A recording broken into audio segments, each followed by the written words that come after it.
Após o fim do Império Romano do Ocidente no século V da nossa era, por conta das invasões bárbaras que formavam vários reinos, teve início a Idade Média.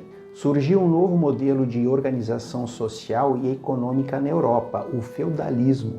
A Igreja Católica, a despeito de todas essas mudanças, permaneceu firme, era ainda uma força agregadora. Depois de se opor ao paganismo e ao politeísmo greco-romano, a Igreja teve que se adaptar aos novos tempos. Além de propagar sua doutrina, ela teve que absorver e resguardar os valores greco-romanos. A Igreja se tornou a instituição mais forte do período medieval. Passou a possuir muitos bens, sobretudo muitas terras. Além de exercer um papel religioso, ela exercia também funções políticas. Até o início da Idade Moderna, a Igreja Católica era a única instituição representante da fé cristã.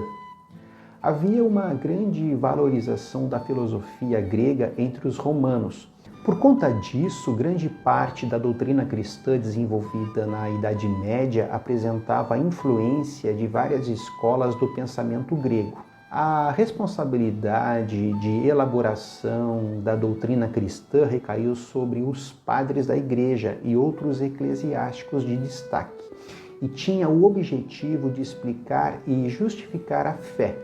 A doutrina tinha que estar em harmonia com as verdades reveladas por Deus e com as interpretações das Escrituras Sagradas. Nos primeiros séculos da nossa era, os elementos do pensamento grego que mais influenciaram o cristianismo foram extraídos das escolas helenísticas, sobretudo do estoicismo e do neoplatonismo. Depois, os copistas, que geralmente eram monges e que compunham uma pequena elite que sabia ler naquela época, reproduziam e traduziam os livros de autores clássicos. Esses manuscritos dos copistas eram estampados com iluminuras e permitiam uma ampliação do conhecimento. Assim, as teorias de Platão e Aristóteles passaram a ser conhecidas e exerceram um papel importante nas concepções cristãs.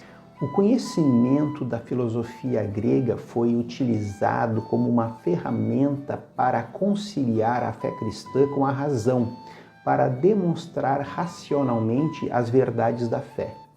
A filosofia medieval, centrada em assuntos teológicos, é dividida em 4 fases: a dos padres apostólicos, a dos apologistas, a da patrística e da escolástica.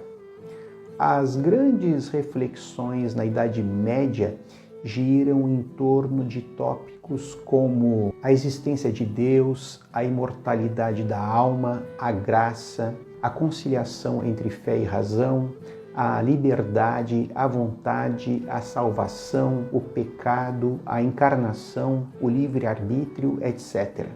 A fase dos padres apostólicos, desenvolvida nos séculos I e II da nossa era, disseminou a palavra de Cristo entre os pagãos, principalmente no que diz respeito aos assuntos morais. E o maior nome dessa fase foi Paulo de Tarso, em virtude de sua obra robusta, incluindo suas cartas, as epístolas, que se transformaram na primeira e na segunda carta aos Coríntios no Novo Testamento. A fase dos apologistas, nos séculos III e IV, tinha esse nome porque fazia a defesa do cristianismo contra a filosofia pagã. Nessa fase havia a defesa do cristianismo como uma filosofia natural superior ao pensamento greco-romano.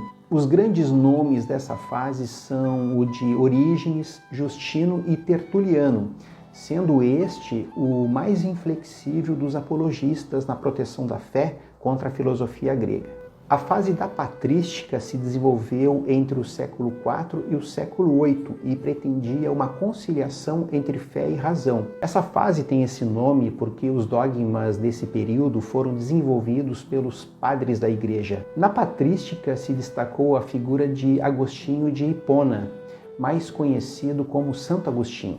Essa fase sofreu uma influência de Plotino e Platão, cujas obras foram adaptadas ao ideário cristão.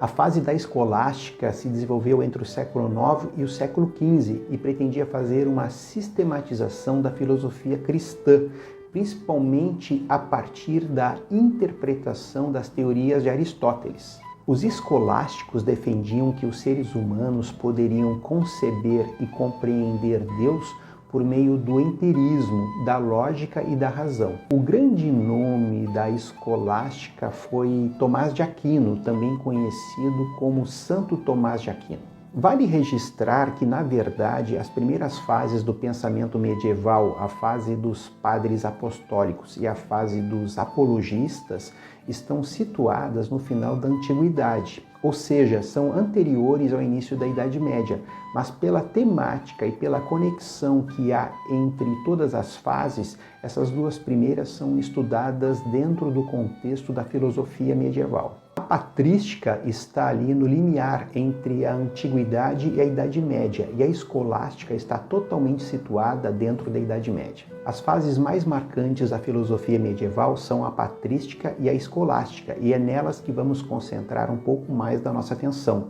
mas esses conteúdos serão desenvolvidos em outros vídeos.